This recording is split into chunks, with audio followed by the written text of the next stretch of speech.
Je circule sur une route communale. Réponse A. Une route départementale. Réponse B. Un itinéraire temporaire. Réponse C. Un itinéraire de déviation. Réponse D.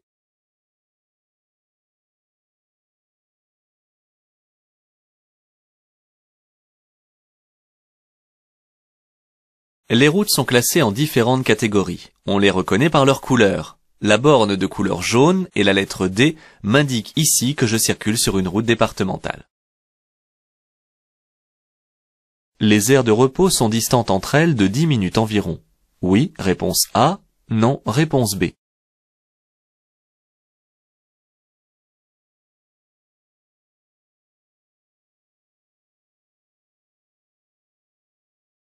Les aires de repos sont distantes d'une dizaine de minutes entre elles, soit une vingtaine de kilomètres. Les stations proposant du carburant sont un peu plus distantes, raison pour laquelle je dois surveiller la jauge et ne pas attendre que le témoin de réserve s'allume avant de faire le plein. La circulation s'établit ici en fils ininterrompus. Oui, réponse A. Non, réponse B.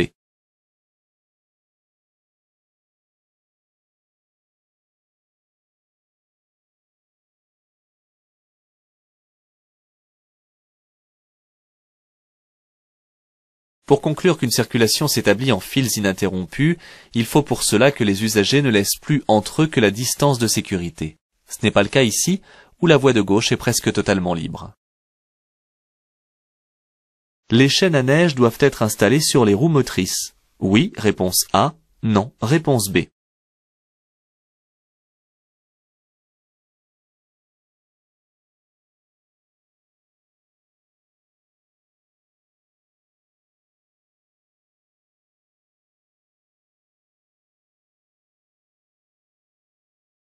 Les chaînes à neige doivent obligatoirement être installées sur au moins 2 roues motrices. Par conséquent, sur les véhicules à traction, on les placera autour des roues avant et sur les véhicules à propulsion, comme certains véhicules de sport, autour des roues arrière.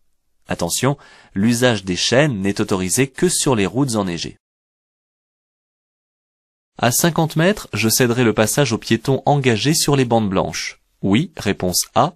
Non, réponse B.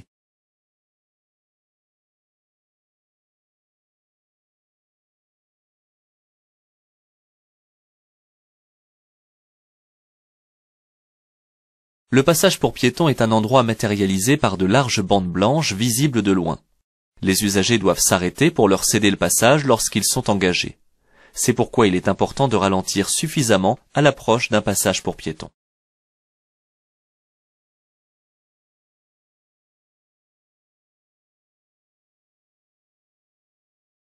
J'ai raté la sortie précédente. Je peux remonter en marche arrière cet accès. Oui, réponse A.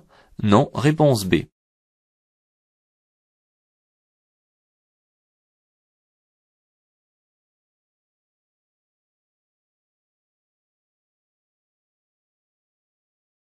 Ne vous reposez pas sur vos lauriers, car en général, on vous demande aussi si cela vous coûte des points au permis de conduire.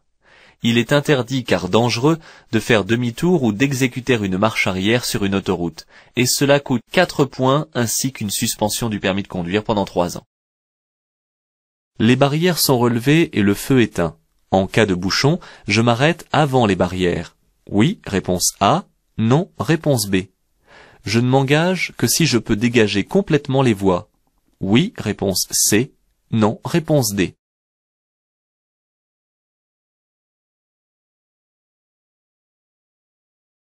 Il faut imaginer l'évolution de la situation.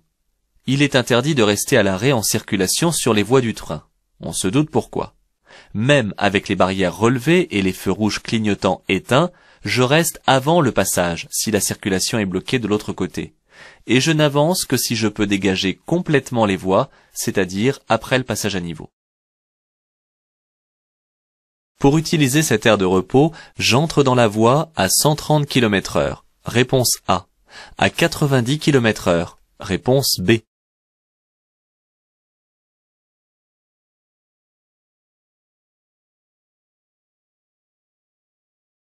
La limitation à 90 km/h commence dès le panneau de prescription. Je dois donc être à cette vitesse dès l'entrée dans la voie, ce qui m'oblige à ralentir plus tôt. J'avertis donc de loin et je commence à ralentir tout en évitant de freiner brutalement à ce niveau. La couleur jaune sur un panneau de direction peut appartenir à une déviation, réponse A, à l'autoroute, réponse B, à un itinéraire bis, réponse C, à un itinéraire de substitution, réponse D.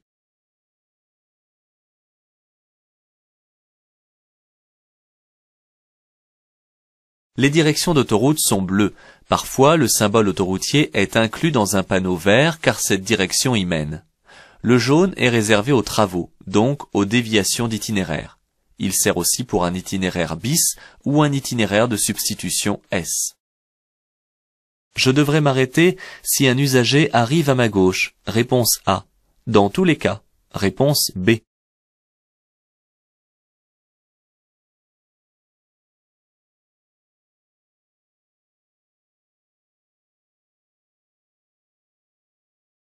Le panneau de céder le passage oblige les usagers à s'arrêter à hauteur de la ligne d'effet si un usager est déjà engagé à gauche sur le rond-point et qu'il risque de le gêner.